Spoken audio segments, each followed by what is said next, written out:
Okay, good evening and welcome to everybody to our first one of these for a very long time, live SAE Extra event with Adrian Bushby. Hello. It's a live event being streamed live as part of SAE's industry weeks as well, so all over the world and a variety of the SAE campuses or anyone else who would like to join, so there may well be many people watching. We will have time for questions from the live audience and people online. It's very nice to be here. It's very nice to be anywhere after the last 18 months, but I guess so, it's yeah. great. So I'll introduce Adrian in a minute. He's a lot of students requested. We kind of put out a request to say, who would you like us to get in for these kind of events, SAE extra events, and so on. And a number of students put your name forward. Really? So we're delighted that you're here with us today. I was just talking to Adrian when he arrived earlier. I many years ago, Adrian and I worked together. I was a lowly tape-op assistant engineer at the Church Studios in Crouch End. And I'd been working there for a while, and I worked with you on a session, Halo, we think it was, on the band Halo, with Gil Norton. But what struck me when I first met Adrian was I'd been working with him. Lots of engineers would come in, but Adrian was the first one who, as soon as he arrived, he brought a lot of his own outboard equipment, and my first job was to help him set it up in the control room, and it was fascinating. I was all these compressors and extra things, and I was immediately, this guy is serious. This is some interesting stuff. So it was fascinating. But yeah, Didn't use any of it. Just turned it all on. There's the lights. Yeah. But just, quickly before we get on to some of the key questions, is that, is that to do with having a particular sound that you're after, or you wanted for that session, or just things that you like to use in general? Well, it sort of became a necessity because that back then, even before then, I do a lot of sessions. There was a lot more studios in and around London and residential ones, and the gear would be so different in each studio. So you got together stuff that you knew you could get a sound with quickly and you could trust, rather than being stuck in a studio when you didn't know any of the gear. I think especially when I was starting out, because I felt more comfortable with the things that I could go to quickly, rather than scratching my head trying to work out what a new piece of equipment did. It just sort of it became a sort of necessity to have this stuff, and just sort of got used to it. That sort of became less needed as the years went on and things became more in the box, and a lot of bands have their own studios now, so the equipment in there is normally sort of I found myself doubling up on stuff that was already there, so it became less needed. I was asking less people to get it out of the car for me. Yeah, exactly. Having less. That was about 20 years ago, just to put the context in and everything. And Adrian's had a fantastic career since. I think we'll start off with a kind of obvious question, but hopefully quite an open one, which is just, how did you first get into record production? Okay, well, record production, it wasn't really sort of. I got into studios when I was 16. I got a job as a T-boy at Trident Studios. I was very lucky. I managed to do a week's work experience there, and after the week's work experience, I ran around after everyone and did all the T-boy jobs. I loved it. I was just like, as soon as I walked into the studio, I knew that's what I wanted to do, because I walked into the control room. It was like I think it was an SSL. And it was the classic thing, was like, I thought every knob did something different. And so I was like, Jesus, how does he know every one of those does? Obviously, we know now that they're not like that. And the tape machine was in the control room, so the guys pressing play and everything went, I was like, fucking, I've got to do this. I was sort of had the bug then. And so at the end of the week, I went to the studio manager and asked if I could come back every Saturday, and she just went, no. So I remember on the way back on the train, I thought, I'm not having this. So I thought, I'll just go back in, because you might know I'm there, and I'll just go back. So I used to go back in, which is my pocket money, and go back in on Saturday and just wait outside the studio, and then got to know me. Then one Saturday, I answered the phone, and she never phoned. She phoned the studio for something, and so I got into a bit of trouble, and I was told to come in on Monday. So I went in, and she said that she'd be asking everyone, because I've been there for months, and that she was like, "Oh, you shouldn't have been in. I told you not to," and blah blah blah blah. But everyone says you're very good, and I should give you a job. So I got a job from that. And that's then fantastic. Couldn't get me out there. That was it. I was stuck there. Wow, that's fantastic for dedication and perseverance and enthusiasm. That's the thing. Obviously there's the courses now, but back then this was like 1987, so there was nothing. You had to get a job, and obviously there were hundreds more studios for you to get into, so that side of it was easier to get your foot in the door. But I just got in and just asked questions and wrote everything down and made myself almost indispensable. And I also was lucky to have lots of great engineers to ask questions of there, and technical guys. It was a great time. Yeah, it was good fun. Learned a lot. Brilliant. Yeah, loads. Brilliant. So then, moving on from your time, I guess as a assistant or tape op or whatever you were called back then at Trident, what was the first record that you worked on that really started to gain some traction and really felt kind of moved your career to where it is today? Well, I guess that the pop group was quite a good one. So I did a girl group called Spice Girls, and that was quite a big.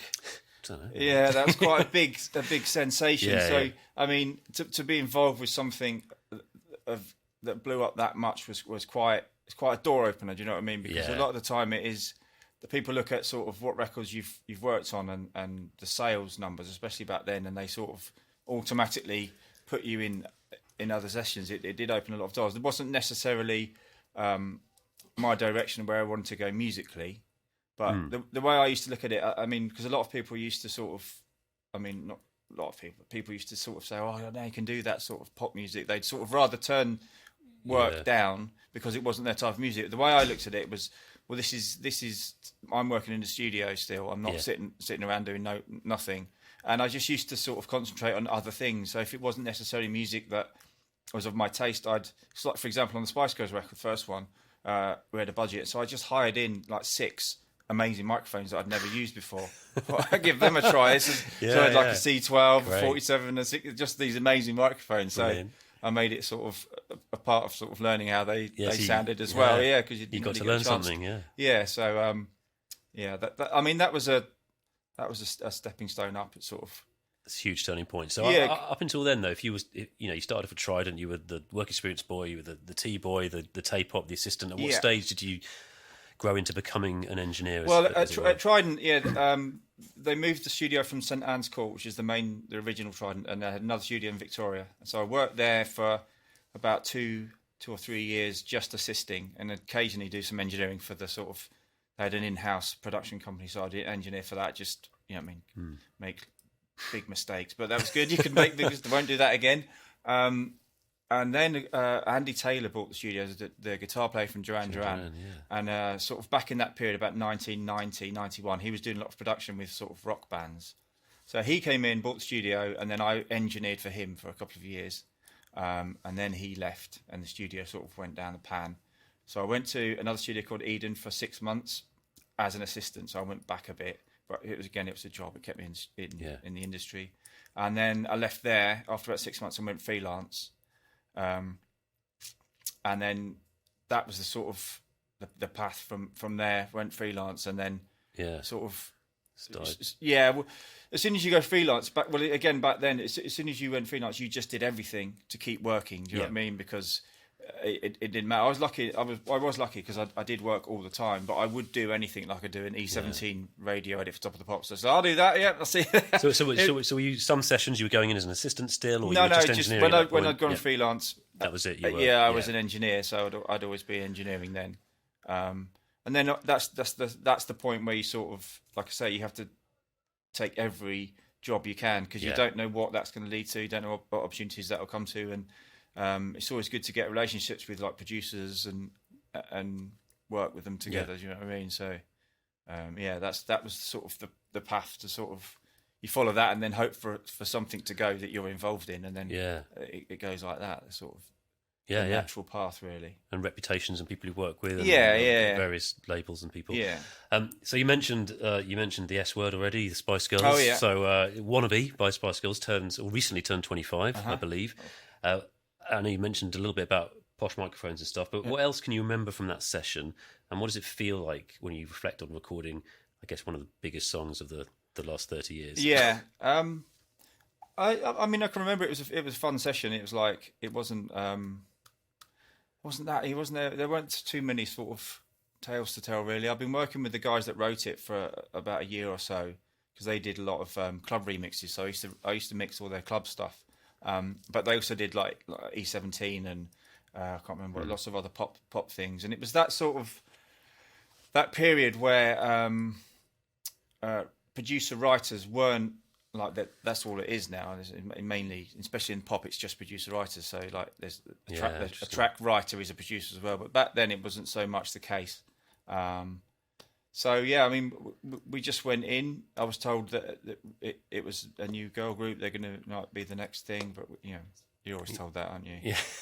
I do remember though when we were, because the first 3 tracks off that record we did. To Become One, Wannabe, and a track called Mama. And so Wannabe was the middle session. So that was, so we did 3 weeks in a row. And we start on the Monday and finish it on the Friday. And we did a little like monitor mix, rough mix to finish it. And I remember when we were mixing that one, me and Matt, the producer, writer, we'd run it through like 3 times, and then we go, oh, just don't play it again for like 10 minutes, just because it's like, please stop. So yeah, that was a bit. Yeah, it was. I must admit, it was one of those things where you think, oh fucking hell, I don't think this is going to do the business as well as it did. Yeah, so there you go. Yeah, amazing. Yeah. So how does then, I guess in terms of both recording techniques, but also the approach you take, how does recording a pop group like the Spice Girls differ from work with, say, you know, a big rock band like Foo Fighters, for example, or some of the other people you've worked with? It's worlds apart. It's worlds. Yeah, there's no comparison whatsoever. With a band like, with the pop group like Spice Girls, everything's coming out of a box. You know what I mean? There's very, very little live recording to be done. The vocals obviously have to be recorded. I think we might have recorded some acoustic guitar. So there were some strings done, but obviously they were done in a big orchestral room. So it's yeah, like I say, it's worlds apart. When you go in with a rock band, you're setting up from the ground up, from from click track onwards. So yeah, everything is down to your skill and your know-how. So that's so much more about mic placement, it's much more about getting sounds right, engineering skill and experience. Basically, experience is the main thing. I think every bad session I've ever had, every session that's been a nightmare, I've relished it, because you can't teach that. That's how you learn the experience something. You take with you. Yeah, and if you've not gone through the nightmares or the bad sessions, if everything's plain sailing, as soon as you do hit a lump or a rock or a wall, it's quite hard to deal with it. But when you've had the sort of experience and you've gone through the mill a few times, you can take things more in your stride. It's like, and you've had some hairy moments then, it sounds like, along the way. Oh yeah, there's always been a few. Yeah, lots of stuck out in Florida, and I can't remember. We was in Florida doing an album with Gil. And with Gil Norton. Yeah. I won't tell you it is or anything, but the Iraq war had just kicked off. So we were stuck in Florida. We were supposed to be coming back to England with the artist to finish off. Management said he's not going anywhere. Right. And we'd done loads of guitars on this record, these few tracks, and the artist hadn't heard them. And he came in and heard them. We had like 2 days left to get everything done, and he just hit the roof because he hated them. So we were desperately trying to. I remember me and Gil just running backwards and forth in this corridor trying to get the guitar sound, and he was like, "Go get guitar sounds, go get guitar sounds," to try and retrack all the guitars. Wow. So yeah, that was quite hairy. One experience. But every time you learn something new, I guess, or you kind of it was fly by. Yeah, obviously when you're up against it like that, it would be quite easy just to fold in and go like, I can't do it. Do you know what I mean? You can't do that. You sort of, you have to sort of step up and like get it done. So that was. Yeah. And is it still? I mean, back in my memory of being an assistant engineer and working in studios was lots of long sessions, lots of late nights. Sometimes a session ending just as I was zeroing the desk and another session was loading in and all that kind of stuff. And it's not. Would you say that the industry's changed and it's not like that anymore? I think people still work like that if they want. Right. No, thank you very much for me. No, thank you. No, I've done those. I just don't function very well. Anymore. I mean, I used to when I was younger. I could manage it, but I just find I can still sort of pull in some hours if I need to. Do you know what I mean? But I reckon after about between 12 and 14 hours working, I'm done. You know what I mean? It's like you stop. Yeah. I mean, sometimes you have to push in. It's like, we're a bit behind here. We should get this done today. Yeah. And it can be like, you're tracking guitars at midnight. Yeah. Just so you can tick the box. They go, right, tomorrow we can, move on to the next thing. Yeah, I'm always quite aware of not getting too far behind. So but I don't feel the need to stay up all night anymore. And do you think it's changed in the sense that more artists, more producers, more engineers have their own setups, can do stuff Yeah, remotely, whereas it used to be, £600, £1,000 a day in the Yeah, studio. and you We're had to going get it done. Yeah, definitely. Yeah, that definitely changes it a lot. And I mean, even the same for my end now. I've got a mix room at home, so the days are gone where I used to, if I was given a track to mix, I'd have to book 2 days in a studio, and you'd have to get the mix done then. And there would be lots of like sending out the MP3s or sending a DAT to someone's house and just waiting there for 2 hours. And it's, you get a phone call, you're going to change this. You'd have to wait there till it was done, because to recall it would cost another, you know what I mean, more money. And it's like, so yeah, that's much better now, because I can mix stuff at my own studio. I don't have to worry about charging for that, because there's no overhead. It doesn't cost any money. Plus, the recall is instant now, because everything's more in the box. Yeah. You said recall, and I had a flash of recall sheets. Recall sheets, fantastic, and fantastic. Yeah. Anyone who doesn't know, recall sheets in studios were, as an assistant engineer, you'd have to go out at the end of the session, and every bit of outboard equipment would have a sheet where you would have to make a note to write all these down. Exactly which position on a bit of paper. It was at, because if the artist or the label wanted to kind of maybe reflect on it and think, we just want to change one element a tiny bit, you'd have to get the mix back exactly as it was. And many hours spent filling in recall sheets. But do you think it's gone entirely, or just not quite? It's gone. Yeah, it's not like that now, is it? No, I think even the big boys don't do that now. Like big mixers, I think they don't like. Yeah. It's too much room for error. Do you know what I mean? You're always working on a compromise then, because it's never quite the same, is it? No, so yeah. No, good. So next question here is, do you prefer working with big name bands? We've mentioned a couple there, Foo Fighters, but Spice Girls very different. Yeah. Or more independent artists, because you've worked with a range. Yeah, I mean, at the moment, I'm quite happy working with sort of the new guys. You know what I mean? They're sort of, there's something about it. It's there's more sort of the energy level's higher, and things are a lot more sort of. There's more enthusiasm, I find. I found with like the bigger end of the projects, as much as I love doing them, and it's a whole different world. Yeah. But that whole world moves so much slower, because the budget's there and you can take your time on stuff. And I was finding it was getting a little bit like I was sitting around doing nothing, or doing one thing for a long period of time. So I sort of took a step back from that and started working with more unsigned bands or bands that were sort of self-funding, which is great. A lot of that's a lot of the case now. It sort of makes sense for them, and we can go in and I can record an album in like between 12 and 14 days. I can record an album of like 10 or 11 songs if they know what they're doing, and songs, if everything's there. Yeah, obviously if they're not like, we've got a verse, you know what I mean, which does happen. And I just find the enthusiasm and the creative levels just a lot more sort of. I mean, I like working quick. I'm not one of these people that will spend a day on one guitar part. I get bored. I get bored really quickly, and I lose interest. So I like getting it up very quickly, and I like getting it to the point where I'm excited by it very quickly. It's interesting. It reminds me of something Gil said to me, actually, was trying to get the vocal in as soon as possible, trying to get everything as soon as possible, and listen to the whole track, so you're not obsessing over a snare drum for weeks. Is that something that resonates with you? Then you think about trying to get the whole. Yeah, I'll tend to get. I mean, with mixing, I'll throw things up very quickly, like just balance it very quickly. If I've got a reference mix, I'll copy that immediately. Do you know what I mean? Right. Yeah, sometimes because sometimes you get sent the Pro Tools session, which is great because you can see where they left it, which is good. Sometimes you get just sent audio files if it's come from Logic a lot of the time. So with that, I just do a quick A/B very quickly, sort of, so I can get a working balance, because it's always a good place to start from where it was left. I sometimes think it's a bit foolish to pull all the faders down. So occasionally people want that, but it's quite rare. And sometimes if they do want that, you generally end up with a phone call where it's like, well, can we go back to where the rough mix was? And you've just spent 2 days like starting from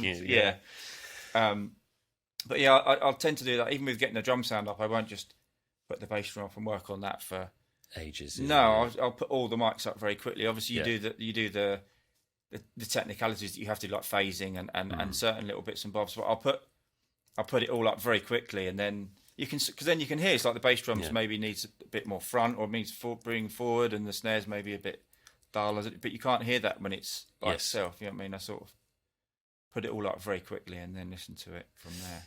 Well, that leads on to the next question. The next question is, do you always mix your own productions? But in that context, you're talking about mixing entirely. So in terms of, do you see things through from the tracking stage to a lot of the finished time mixing? I do, just because of budgets. Yeah. There's not always a budget to pay for some other chapter. Yeah. To get in there. I mean, I'm happy to have my stuff mixed. It's nice, you know what I mean? Because it can be quite difficult when you're really close to produced it. and recorded something all the way up to a point to hear it any differently in any way, shape or form. And sometimes it is good to have a fresh set of ears. And sometimes when I'm mixing stuff that's been done, that's a lot of what people want to get people in for, to sort of add a new thing to it, even if it's just one tiny tweak, one balance shift. You know what I mean? It can make the difference. But when you're so focused on how it's been recorded, it's hard to push it any other way. So yeah, I mean, I like having my stuff mixed by someone else. It's good, but don't always get the luxury of that. Sure, yeah. It's inevitable. Do you think new technology has benefited or hindered the industry? Or was it benefited? Both? Benefited. Yeah. I do think that. It's just made things a lot more accessible, I think, for people. Back when I started as a T-boy, you had to work in £1 million studio with all this equipment that had to be maintained every day. I mean, obviously the business was different then, because people would go into a £800 or £900 a day studio for 3 months to make a record, and obviously that would go into the studio, so the studio would make lots of money. But then, in the same respect, that record would then sell for $15.99, and they'd sell a couple of million of those. So you know what I mean? I'm not very good at maths, but I know that's a lot more money than streaming. So the business was more buoyant in that. It was more sort of. Whereas now, obviously, those days are sort of gone. But in that respect, the equipment has made everything a bit more accessible to people, which I think is good. It's just a bit of a shame, I think, for people starting out in studios and recording, and that they don't have that pool of knowledge that I was lucky enough to have with people that have done it for so long. Because sometimes little things can just little bits of advice, or you watch someone do something and you can carry that with you. Obviously, there's the things on YouTube that you can watch and stuff, but not the same as that collaborative. Not quite the same, is it? Being in the environment, or being sort of having that sort of that pressure on your shoulders, a bit like, you know what I mean? And what about sort of, do you still record onto tape a lot? And you just, that's not tape left, is there? I think it's all gone. I think Dave Grohl's bought it all, hasn't he? We've got a 2-inch tape machine somewhere. Lurking Just out put the your back. coffee on it. It's got its coffee stains all over it. No, tape. It was fun. It was fun, but again, it was a whole different. Different. I mean, you don't have any sense that. I mean, some artists like the sound. Is it something that you think it doesn't matter because by the time it gets through enough preamps and it's in the digital domain anyway? I mean, to be honest with you, I half the battle when we were working on tape is you'd get a sound like a drum sound or a band sound up, it's all on input, and then you record it and then play it back, and it sounded like shit because the lineup wasn't done properly. But for fuck's sake, so you'd have to go back to the lineup. And it's like that. It was just a constant. I mean, it was like the battle. It was like spinning plates. It was always you're always sort of chucking coal in or turning the steam off. Not that, you know what I mean. It was like that. Take the lineup probably. Let's have a look at the lineup. Right, add the top. It's coming back dull, so let's tweak it up half a dB. On, you know what I mean. It's all that sort of, which is fun. But it takes a lot of time. It takes a lot of time. So you could. I mean, sometimes we'd spend a month just tracking drums because of the process. You'd get 3 takes per reel of tape. So if you wanted to do like more than that, maybe you wanted to, maybe not a great drummer. Maybe you needed to do like, I don't know, 6 or 7 or 8 takes. That's 3 reels of tape that you're swapping over. And then you've got to listen back to them. Then you've got to cut them all up and put them together. It was just, it was fun. Like I say, it wasn't like shit, but it was different. Whereas now you can get a reasonably good drummer. And you can track drums in like 20 minutes. And you can keep going as many takes as you want. And just simple like playlist, and then play it through really quickly. No rewinding, done. Whereas the same process, the same process would take. Take ages. I mean, my other, apart from recall sheets, my other enduring memory is splicing leader tape between the takes and all this, and trying to do edits and trying to. But again, it was all part of what you budgeted in for making a record with. Like drums will take a month. 3 weeks if we're lucky. So you know what I mean. So yeah. So it is. So it's the new technology. You just embrace it entirely. You love the. I think so. Yeah, works, and really. I do like it. I mean, there's obviously there's pluses and minuses of it all, but I think that the pluses outweigh the minuses. To be honest with you, I mean, there's bits of outboard I still use, especially for tracking. I don't track with software. I always track with microphones, good outboard or a good desk, and a reasonably good studio. So I won't sort of I won't go into the whatever it is recording medium like without anything good. Yeah, you need something good to get that. Get that, and good mic sound, a good preamp. Yeah. Good. Well, we're going to soon open up the question. We've got some questions already from students who have and other members of the public, which we'll go through in a minute. But sort of, and then we'll open up to the floor as well, and anyone online who would like to ask Adrian a question. But finally, one last question from me, which is to our students. We've got a great facility here with about 8 different recording studios. I showed you briefly the immersive audio thing, which is a whole new world. We've also got 2 SSL rooms upstairs, a Neve room, very much more similar to, I think, the kind of places you've worked growing up. And we've got students who spend a lot of time here and are really dedicated to becoming audio engineers. And we're open very late. They're booking studios. They're doing their signal flow exams, and they're getting artists in to record all the time. So the question really is, what advice would you give to our students and any young producers and engineers starting out now? I guess trust your ears. Really, that's quite an important thing. I know a lot of the time now we're looking at screens more than we're listening to stuff. But I mean, trust your ears. That's quite an important thing. It's like to know. Don't second guess what you're hearing. If it doesn't sound right, then don't just think that it's going to be okay. I think you should always sort of, if it's not sounding right, then you need to work on it. Even if it looks wrong, you know what I mean. Even if the waveform looks wrong, but it sounds right, then don't look into it. I know it's very easy. Even I do it a lot. And you record something, you look in and go, oh, that could be just a bit more that way. If it was, you know what I mean, phasing, but it sounds fucking great. So why am I zoom out? Don't look at it. Turn the screen off. Do you know what I mean? It's like. It is a rabbit hole you can go down quite easily. So, to trust you. So, do you sometimes hear things and you know something doesn't sound right, but you don't quite know why, and then you have to kind of go through the process of sometimes sort of there's many reasons you can sort of you can go down that, but I'm just listen to things. You know what I mean? Make sure you listen to it. If it doesn't sound right, there's going to be a reason. If whatever it is, phasing or overdoing it. Sometimes, I mean, I used to dive in quite a lot with stuff. I mean, very early days when you'd be mixing and you'd spend like hours getting this mix, and you're just fucking scraping your head, and it's like, this doesn't sound right. So just pull it all down and redo it in like 20 minutes, and it was just infinitely better. You can go up your arse really quickly. And then if you just banging away at something that's not right, then you're wasting your time. But and like sometimes you can get lost in like chains of EQs and plugins, and it's like, fuck, hang on, there's something wrong here, and you just go back to it, and you just use an EQ and a De-Esser, and it's like, oh, there you go, it's fine. It's like, it doesn't. So sometimes simpler, or simpler. So be careful what you don't overthink too much. Don't eat yellow snow.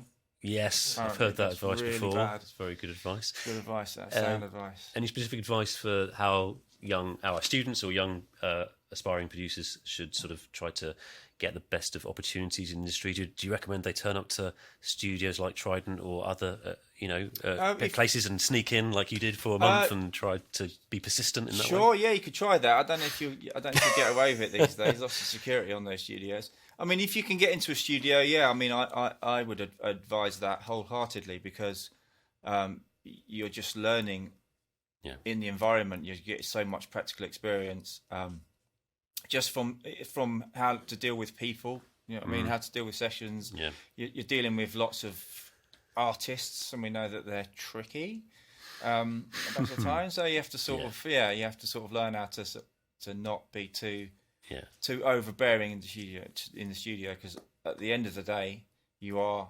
helping make the record. It's not your session. You know what I mean? It's like I'm I'm a firm believer of not sort of wanting to. Although I love being the centre of attention, you can't be the centre of attention too much. You have to sort of, you know what I mean. You have to read the room and sort of not overstep the sort of mark. Yeah, just I mean, encouragement and remaining positive in a studio environment is really important. I think it's very easy to get down and doubt yourself and get sort of the room can get very low. Oh, isn't really good.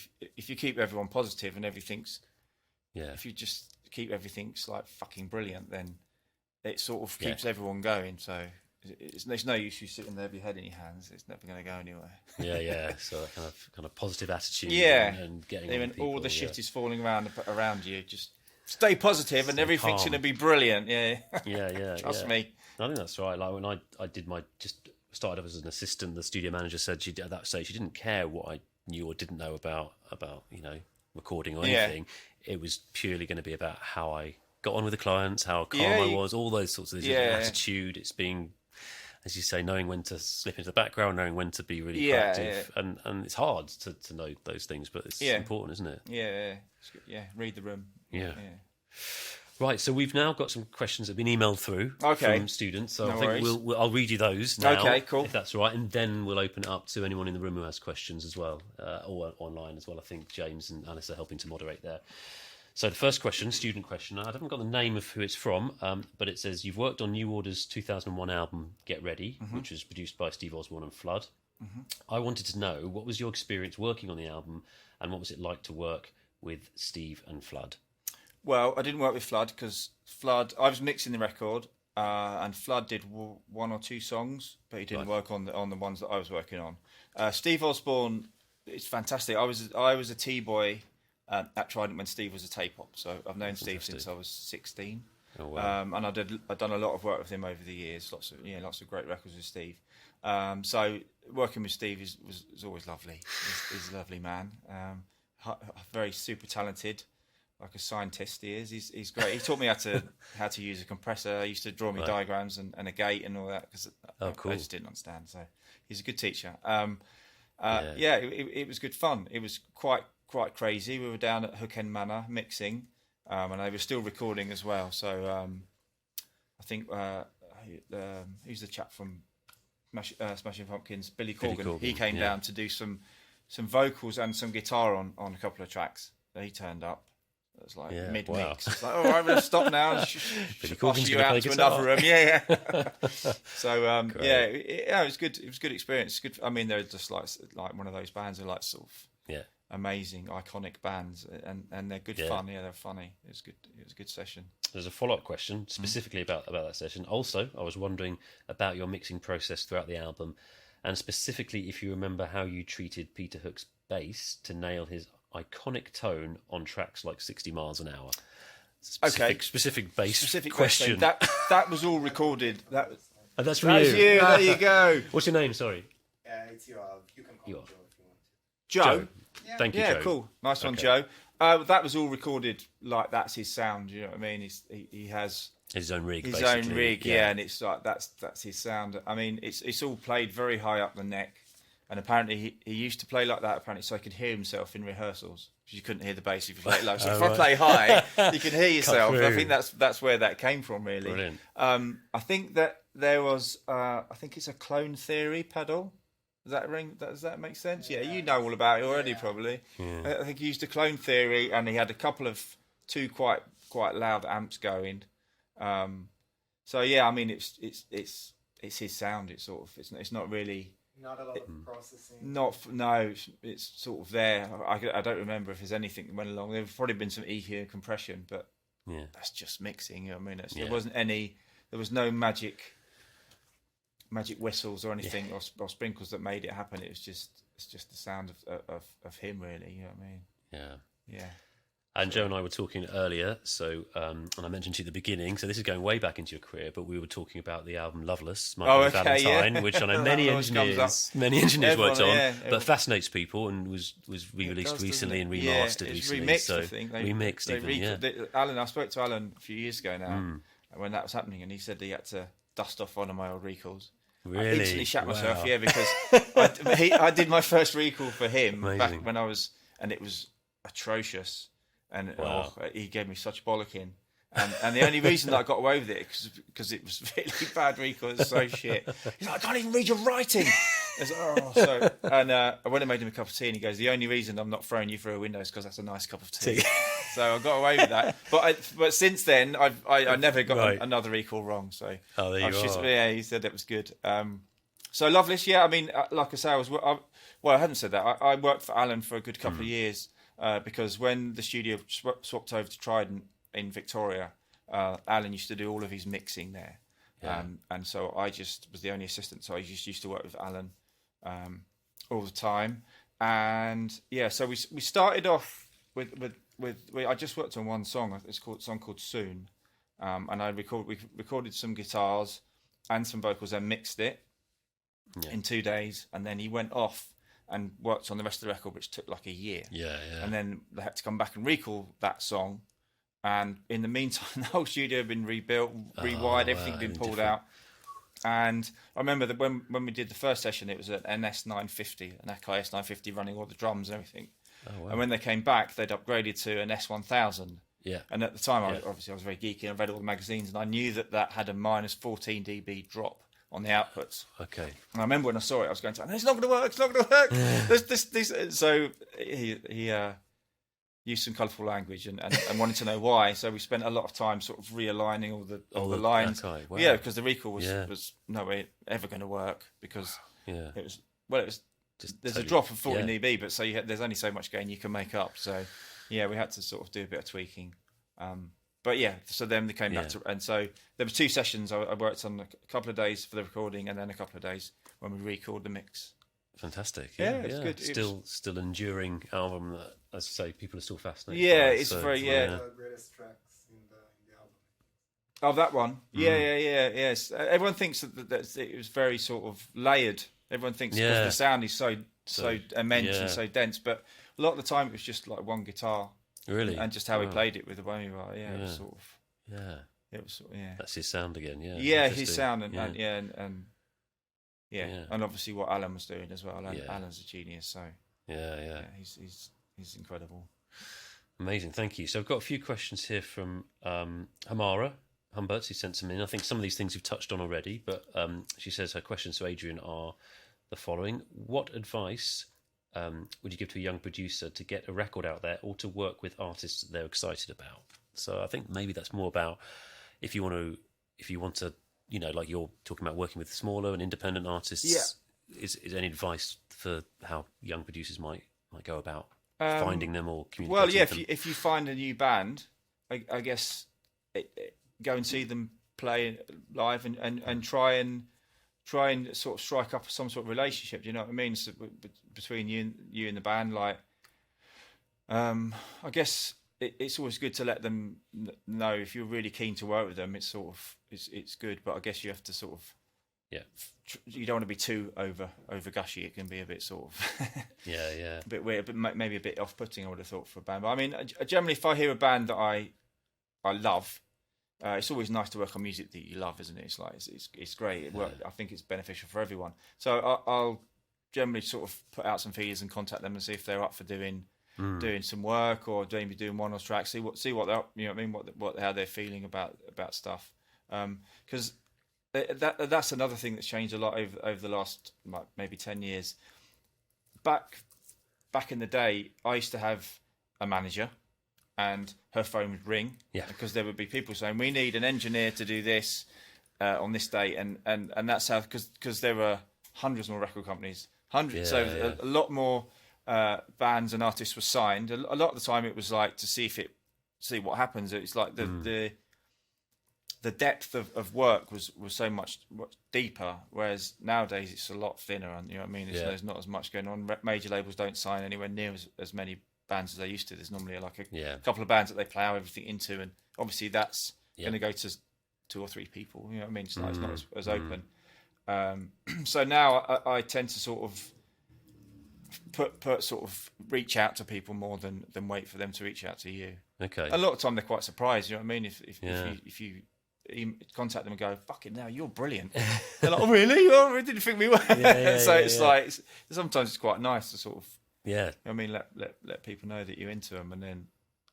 Well, that I think talks to Hamara's next question, which is about whether you think it's better to contact record labels or work as an independent producer, or to contact artists directly through social media, etc. But I think we've kind of touched on that, haven't you? So, yeah, I mean, record companies it's a bit tricky because, like I say, they focus on what they've got, especially the major labels, and they generally won't want to talk to people unless you know what I mean. It's just unfortunate. It's the way it goes. So if you've got some management that have got contacts with record labels, then that's going to open certain doors. But yeah, I mean, if you find a band or an artist that you really love, it's never going to hurt to sort of put out a, you know what I mean? It's not going to hurt to go, I really love your band, or I'd love to do some stuff with you if you're up for it. Yeah. And they're normally quite flattered, you know what I mean? Because everyone likes to be liked. Of course, yeah. Oh, it's nice. And similarly, she also asks about contacting producers and engineers and people like yourself, I suppose, and you know, getting either work experience or advice and things like that. Is that something that it's you'd worth recommend? A try. I always answer people as much as I can. Do you know what I mean? If people drop me a message on Instagram or something, I do try and sort of answer. I haven't always got the answers, and I can't always can't always do the things that people are after, but if I can, it's like I say, at the moment a lot of the stuff I'm doing is self-funded and the budgets are low, so it's quite hard to have budgets to take people with you to studios and stuff. But a lot of the time, if people are up for sort of just coming to hang out, then that's fine. Yeah, I don't mind that. Yeah, no, that's great. You can learn.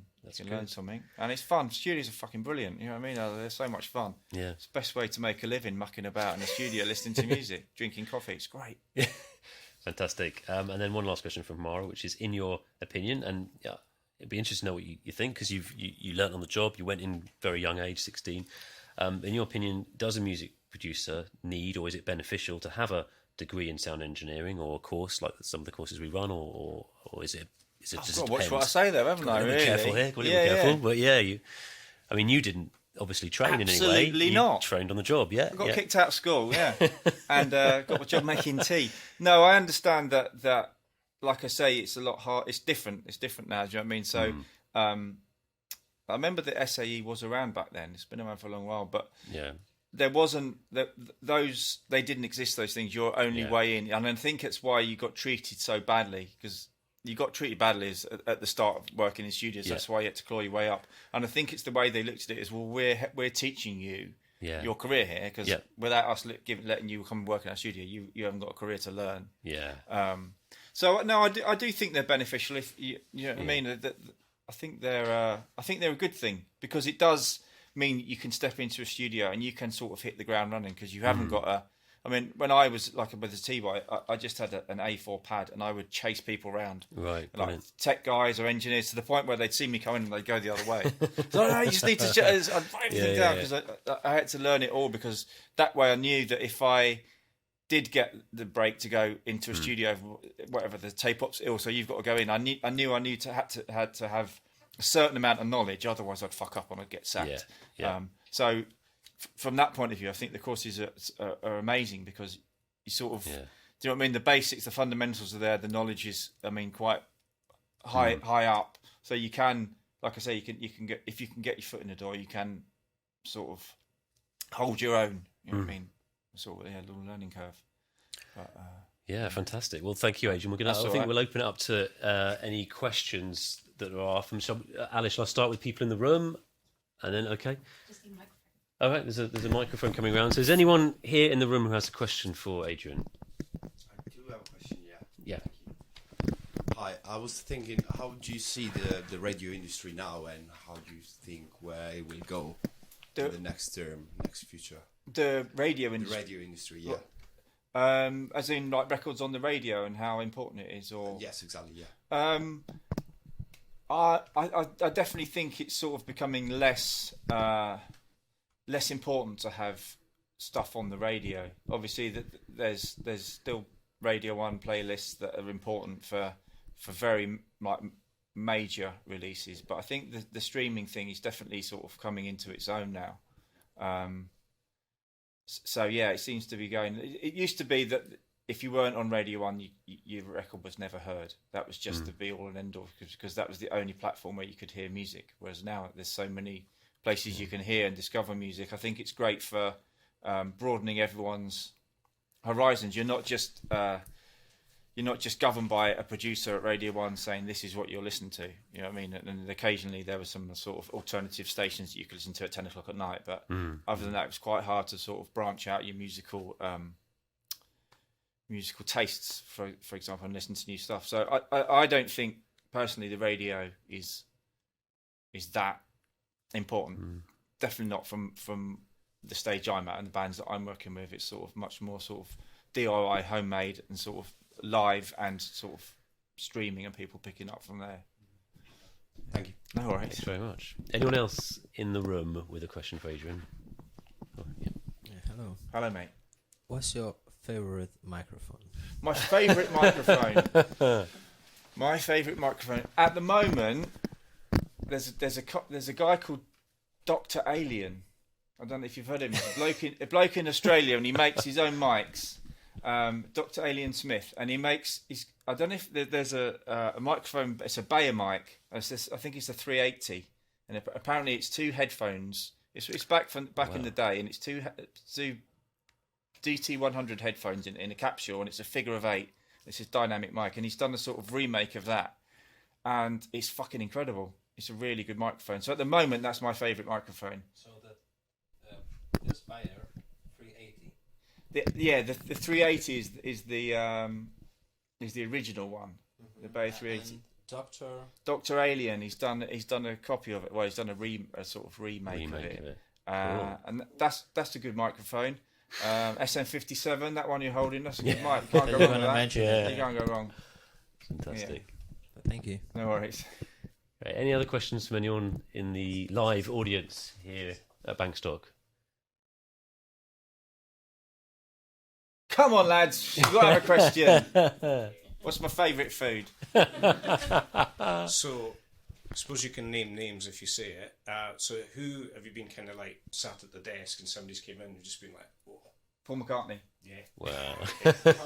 He pops up from like a trap door, apparently. Okay. Yeah, it was. That would do it, It was. I'll name another. I was doing a track with the Foo Fighters. We were doing one song in a day for record. I can't remember what record day it was, but we were doing a cover of Band on the Run. So we're in Abbey Road Studio 3, and I was doing something. It was me and Dave were fucking around with pedal, and then he just popped up behind us. Well, even Dave was like, "Fucking hell, man!" Before I go, he just walked in. So it was like, yeah, that was a bit mad. Mm-hmm. But there you go. That's the joys of recording studios. It's like just mad stuff happens. Yeah. Fantastic. There you go. Great. Anyone else in the room before we open it up to anyone on the Zoom, on the live feed? I've asked, You can one more Ask question, again. Joe. Go Go on, for it. Sam. Yeah. one more question. So I guess what is the record you're most proud of working on, and why? Okay. That's quite tricky because if you say one, then all the others are going, what about us? I thought you loved us the most. Obviously, the Foo Fighters record that I worked on was a big thing for me. It changed a lot of things for me, like personally, and how I sort of.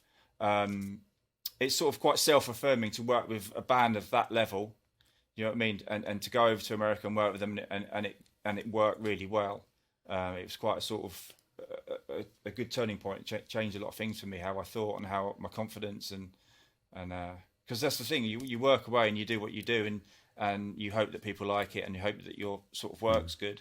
But then to work with, like I say, work with a band at that level who are pretty huge, and for them to really like what you do is quite sort of it was good. That was a good one. Oh, fantastic. Good. Do you have another question? Okay. One more from the audience here, and then we'll see if we've got some questions online. So we'll move to the online questions after this last one. Hi again. So I was thinking, what really changed, or what happens in your career at the beginning that made you realize that you were going to go up in your career? You were taking like a big step. Okay, right. I don't know if I can pinpoint any one point really. I guess doing the Foo Fighters record again, it was quite a big step for me, because up till that point I'd worked on some good records up till there, but it wasn't really sort of anything quite as high profile as that. So that definitely that changed a lot for me. Like I say, personally as well, because it's difficult in studios because it's so insular. It's quite a lonely place, a studio, especially when you're mixing, because you're normally by yourself, and you get used to your own techniques. You don't really see how other people work, so it can get you can play games with your mind, thinking, am I doing this right? Is this, you know what I mean? Is this right or wrong? But there isn't really a right or wrong, as we all know. It's just, like I say, trusting your ears and what sounds good to you. It is always the most important. You should never think of what other people are going to want to hear, because you'll never know that. You can only do what you think sounds brilliant. Okay, so you didn't have any like Grammy ambitions since then, like before then? I was never ambitious to have a Grammy. That was my ambition. When I started as making tea as a T-boy, my ambition was to be a top recording engineer in London. That's what I wanted to do. Yeah. So like I say, I figured when I got to that point working on that record, I thought, I think I've probably made that now. I've done that. So it was a good point to get to. Great. Well, thank you to everyone in the room. Just to see Alice, I think we've had quite a few people on the virtual world watching the chat with Adrian tonight. So that's brilliant. They've joined us. And have we got any questions come through from anybody? Yes. So Great. The first one come through from Tim, which is, what are the benefits, if any, of producing for musicians who also have a background in music production versus producing for musicians who lack the technical knowledge? The ones that think they're producers are a fucking nightmare. if you want to know the honest truth, it's really hard work, because it's normally a little bit of knowledge is a hindrance. Thing. It's a dangerous thing. I just find those bands quite difficult, because I think if you're going to ask a producer to come in and work on your record, there's a certain point where you have to leave control to them. You have to trust that they're going to do what you've asked them to do, because at the end of the day, you've asked to work with them because of what they do. So I think if you then start micromanaging it and unpicking it and over analysing it can become uncreative. You know what I mean? Because it's stifling. You know what I mean? Because then you start. In the past, my experience of that sort of thing is you start second guessing what you're doing, and that's always you are hiding to nowhere then, because you're never going to get anywhere. And I also tend to sort of lose interest then, because it's like, why are you asking me to sit in this room and work with you if you know best? It's like I'm not. You sort of find yourself going, well, I don't know what I'm here for. So yeah. Perfect. So the next one in is from Scott, who said, has the new streaming world order had any sort of impact, either positive, on your career as a producer engineer, or has it been business as usual? I think it's well, from my point of view, it's better, because the variety of work that I can work on is much larger. It's because there's more people. They're not waiting for record companies to sign them, and it's better from that point of view. Financially, it's not, because it's nowhere. You know what I mean? You don't make it anywhere near as much money. But I'm not really in it for the money. Do you know what I mean? It's like not in it for the money. As long as I can pay my mortgage and feed my kids and that, it's good. But yeah, I mean, it's better. It's better for me creatively at the moment, and I think that's a lot to do with, like I say, with bands being able to sort of do it themselves, DIY more, and then get it released themselves without having to have a major label with the infrastructure behind it. A lot of the times they are funding it themselves and then licensing, and I think that's a lot easier rather than going to a label and saying, can you give us 20 or 30 grand? It's like, it's more of a risk for them now, so I don't know if that was an answer, but... Yeah. The next one in is from Nadine, who said, "Do you have any best, worst studio moments that you can share?" Too many. How long have we got? Best, worst studio moments. I try and keep the worst ones to myself, really. Best studio moments. Yeah. Again, there's just quite a few of those. It's hard to answer hard on the spot, isn't it? without Yeah. making yourself sound like a big dickhead. Well, yeah. I mean, yeah. There's a lot of moments where Dave Grohl was sort of very happy with my work, and like I say, I was always a massive Foo Fighters fan, so they were great moments. You know what I mean? But again, it's great. It's a good feeling to have people happy with what you do, but without that band, I wouldn't have been in the room to make that. So if someone likes what you do, it's great. Whatever you do, you know what I mean. So if you can have that, if you can have people saying that they love what you're doing in a job that you love, it's the best thing in the world. So yeah, working studios, boys, is the best thing in the world. Francesco And has- girls. Francesco has said, "What is the first thing that you check when you start to work in a new studio?" That's a good question. My head. What's the first thing you check when you work in a new studio? Coffee supplies. Where's the tea or coffee? I'll normally sort of. That's quite a good question, actually. I'll have a look in the live room, depending on what I'm doing. If I'm going into record, I'll have a look in the live room. I generally tend to know what I'm walking into because you sort of give it a little look over online. Have a look at the microphones, the live room, and the outboard. Yeah. Cool. So one in from Edward. To become a touring engineer for a band, is that an opportunity that comes through working on a band's record, or is it through a different avenue? I don't do live sound. I hate it. It's fucking hell. But if you do want to do that, which is I appreciate that people do love doing it, and the people that do that really well are fucking amazing. The only experiences I've had with live sound, I've been asked to do it, is through bands that I've worked with. So a lot of the time, that if you work with a band, and they're going out on a tour and they need someone, there's normally a good port of call to start with the guy that's recorded it because he knows what's going on, and you'll have a good relationship probably, hopefully by then. I doing live sound just keep me up at night. I have nightmares about doing live sound. Hell, but I know people love it. So in from Juan, what was the process to get to work as a recording engineer? Did you do studies or a degree? And did you start doing freelance, or did you work in someone else's studio? I know you did kind of cover some bits of that earlier as well. I started as a T-boy, worked my way up from a T-boy to an assistant to an engineer, and then went freelance after about...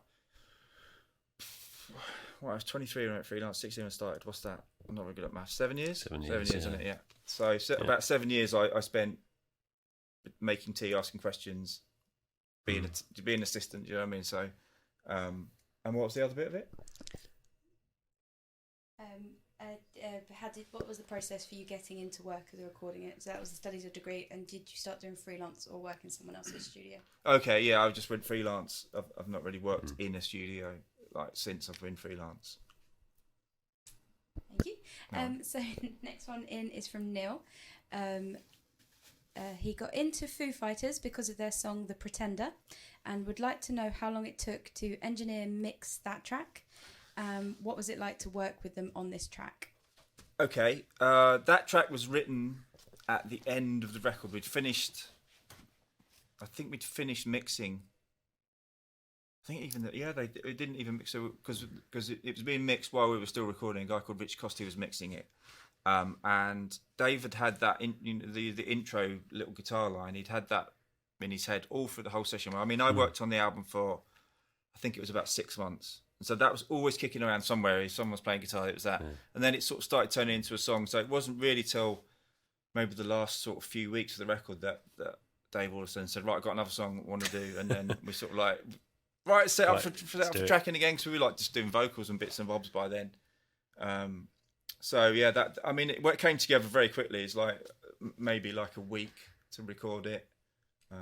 from start Just to finish. following on in that question, and what was the hardest element to mix in that particular track? I didn't mix it, so I don't know. I just recorded it, and nothing was hard to record on it because they're fucking brilliant. There's nothing hard about recording the Foo Fighters. It's just fucking great. And we've had another one in from Neil, who has said, "What do you do when you're feeling unproductive and not in the mood to work?" Don't work. Go indoors. Play Fortnite. I'm a badass on Fortnite. Yeah. No, I played my kids on Fortnite and I hide in a bush and then I snipe someone. Don't work if you're not feeling it. I find, with mixing, like I say, having a studio at home, it can be a bit hard to remain focused. I tend to find that a deadline, like a fire lit up my backside, tends to keep me working. Other than that, I like taking my time. I don't like rushing stuff, and I think that's definitely beneficial to have a break, rest your ears. I tend to with mixing, I'll tend to sort of like go really quickly and do like 2 or 3 hours work very quickly, get it to a point where I could quite happily sort of print it and listen to it, and then I'll leave it, and I've got the luxury of coming back in the next morning and listening to it straight off, and I get much more done that way. So it's quicker. But yeah, if you're not feeling it, indoors, watch a film. Yeah. So Francesco has just commented to say, "Nice, thank you very much for answering his question." No, that's all right, friend. Was it Francesco. Francesco, you're welcome. And Jose has put, "What are some outside the box recording techniques that you particularly like that you can share?" Outside of the box recording techniques. Okay. For what? For what? Anything like what? Drums? What do I do with drums? It's quite good fun. I quite like using sort of microphones that are a bit off the norm. I'll use the sort of standard ones like overheads, nice ribbons or condensers as overheads. The usual stuff for like, in dynamics. I quite like double miking toms. That's quite a good one. So if like a dynamic 4-to-1 at the top and like an 87 or 4-on-4 underneath. Watch your phasing, obviously, because it's the same as the snare, top and bottom. That's quite good.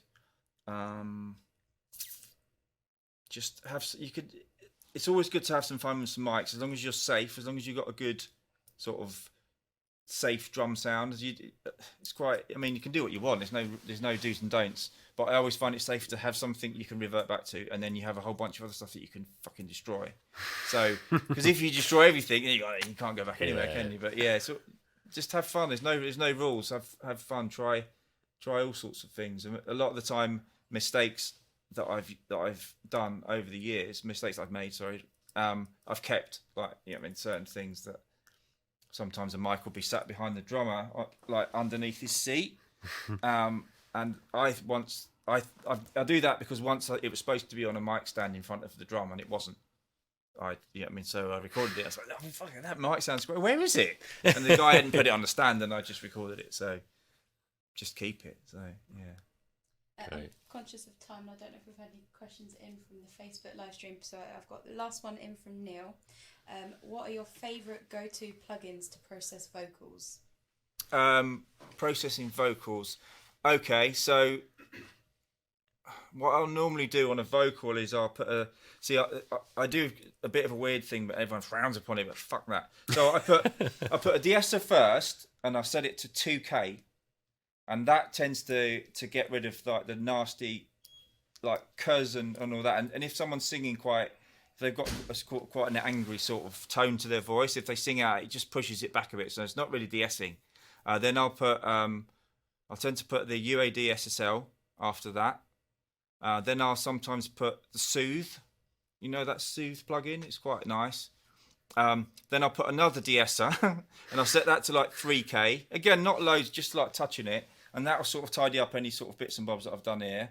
And then I'll put the UAD LA3 compressor. Brilliant compressor, that is just amazing. Sits it in really nicely. And then at the end of that, I'll put another De-Esser set to like 10K just to tidy up any of that stuff that's poking around up there. And I'm sure everyone's going, "You're crazy, man!" But just like I say, just don't go too mad on it. And listen, it's like, if it's starting to get a lisp, then you're over de-essing. So careful with all that shit. Brilliant. So unless we've got any questions have come in from the stream. So yeah, that's Fantastic. all the questions in now. Thank you. Great. Well, thank you. Thank you very much for joining us, Adrian. That's all right. That's a Big round of pleasure. applause, please, for Adrian. Oh, big round. Bushby. Thank you. Thank you very much. Good fun. Thank you.